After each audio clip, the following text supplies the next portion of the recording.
रेवाड़ी के ward number 13 से प्रजापति समाज की प्रत्याशी एडवोकेट उषा प्रजापति समाज की एकमात्र ऐसी महिला है जो न केवल पढ़ी लिखी है बल्कि समाज सेवा के क्षेत्र में उनका अहम योगदान रहा है।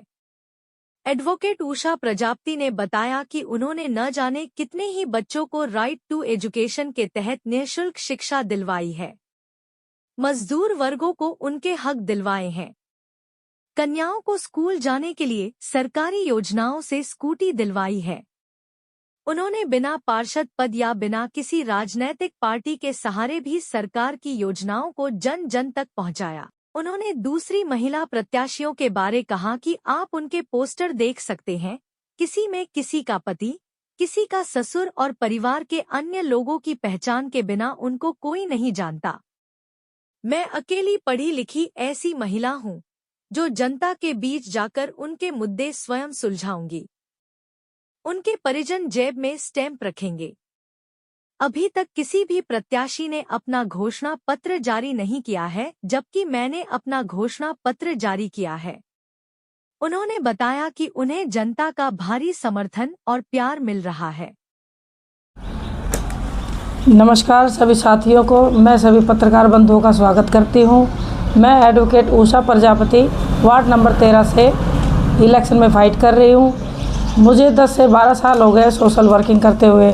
मुझे लोगों की नज़दीकी से जाके बारीकी से समस्याएं पता चली हैं।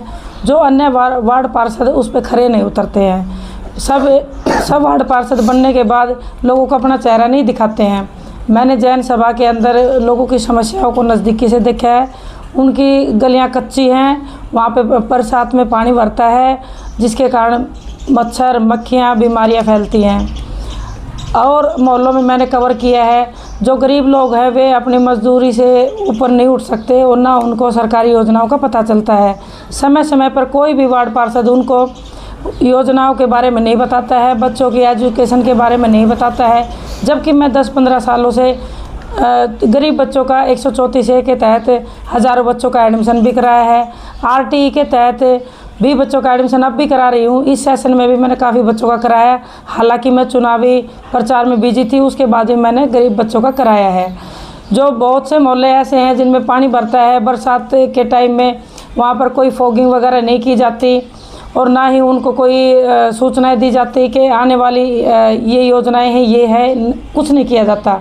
मैं गरीब लोगों से जुड़ के आगे बढ़ी हूँ और लोगों का मुझे समर्थन मिला है।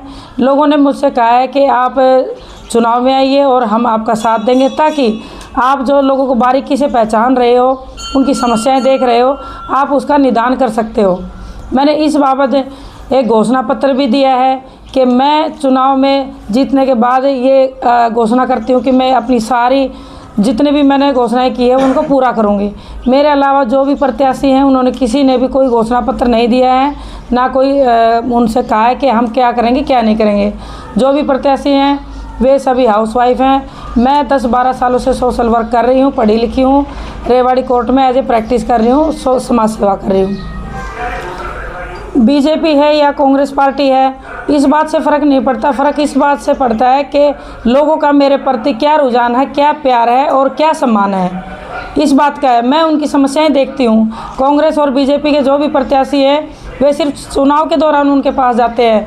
मैं हमेशा उनके साथ रहती हूँ, खुशी में गमी में, कोई भी काम हो, मैं हर जगह।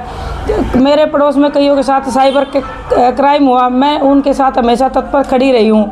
दुख में सुख में मैं हर जगह खड़ी रहती हूँ। मैं इसके अलावा ये कहना चाहूँगी, मेरे अलावा जितनी भी उम्मीदवार कैंडिडेट खड़ी हैं वे सभी हाउसवाइफ हैं। उनको ना तो समाज सेवा का पता है, ना फील्ड में निकलने का पता है। और अगर वे फाइट में चुनाव जीत भी जाते हैं तो आने वाले टाइम में उनके जो हस्बैंड हैं उनकी जेब में उनकी मोहर रहेगी, वे ही उनके साइन करेंगे। हमने देखा भी है कुछ वार्डों में जो महिला प्रत्याशी उम्मीदवार चुनाव लड़के आई हैं, जीत के आई हैं, तो उनके हस्बैंड ही आगे रहते हैं। अब भी सभी के जो चुनावी प्रचार के बोर्ड हैं उनके ऊपर उम्मीदवार के साथ साथ उनके पति का, उनके ससुर का, उनके जेठ का, सभी का फ़ोटो है। जबकि मेरा अकेली का खुद का है, क्योंकि मैं एक मजबूत उम्मीदवार हूं और मैं जनता के प्यार के कारण यहां तक पहुंची हूं। आज तक मैंने जो काम कराए हैं उसमें मुझे लोकप्रियता मिली है। मैं अकेली महिला कैंडिडेट ऐसी हूँ जो मेरे अलावा कोई भी किसी भी वार्ड में, वार्ड 13 नहीं, किसी भी वार्ड में अकेली कोई महिला कैंडिडेट नहीं है। डोर टू डोर भी कर रहे हैं, तो कैसा समर्थन मिल रहा है आपको? क्या कुछ समस्याएं सामने आई है? हाँ जी, जैसे मैं चुनावी प्रचार में उतरी हूँ तो लोगों ने ये कहा कि वोट मांगने के बाद 5 साल तक कोई नहीं आता है। मैंने उनसे ये कहा है कि मैं तो आज चुनाव में आई, चुनाव से पहले भी 15 सालों से आपके बीच में हूँ। मेरा पहले कोई मन था ही नहीं कि मैं चुनाव लड़ूँ, लोगों ने मुझे कहा है। तो अब मैं उनको ये बता रही, मैं तो 15 सालों से आपके बीच में हूँ। ऐसा नहीं है कल को मैं हारूँ या जीतूँ, वो बहुत दूर की बात है, लेकिन मैं फिर भी पब्लिक के बीच में रहूँगी, उनके काम करती रहूँगी। ये जो समाज सेवा है, ये मेरा कोई लालच नहीं है, ये मेरा जुनून है, और ये जुनून ही मुझे यहाँ तक लेके आया है।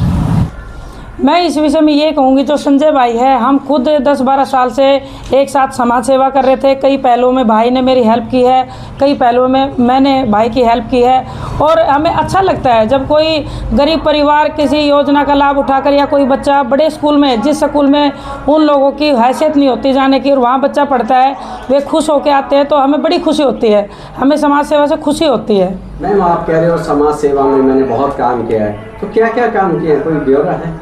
जी, मैंने समाज सेवा में काम करते हुए करीब कोरोना काल से ही, कोरोना काल के अंदर जो मज़दूर वर्ग था, उनके पास खाने के लिए कुछ नहीं था, उनको खाने का प्रबंध करवाया है।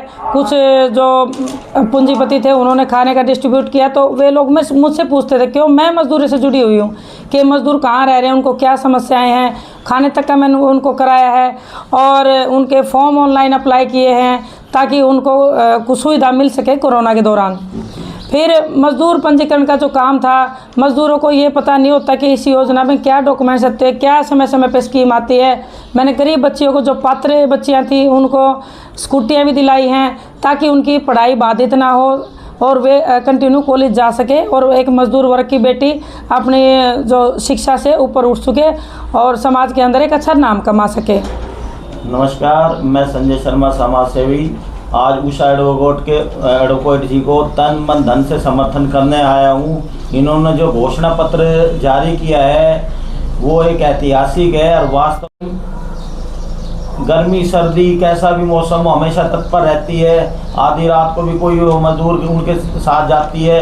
तो इनकी जो समाज सेवा की जो भावना है, उनको देख करके, और ख़ास तौर से जो ऐतिहासिक इन्होंने घोषणा पत्र जारी किया है, 10 बिंदुओं की गारंटी दी है जो एफिडेविट के तौर पे, तो वो एक बहुत ही काबिल तारीफ है। उन्होंने हमें प्रेरित किया है, इसीलिए हम आज इनको समर्थन देने आए। और मैं सभी वार्ड वासियों से अपील करता हूँ, वार्ड नंबर 13 से, इनका चुनाव निशान हवाई जहाज है, और इनको ज़्यादा से ज़्यादा वोट से विजयी बनाएं ताकि आपके वार्ड एक मिसाल बन सके। बहुत अच्छी समाज सेविका है, आप लोगों का सौभाग्य है जो ऐसी महिला, खुद सेल्फ डिपेंड महिला, आपके लोगों के, आपके अधिकारों के लिए लड़ने आई है और आपका विकास करके दिखाएगी।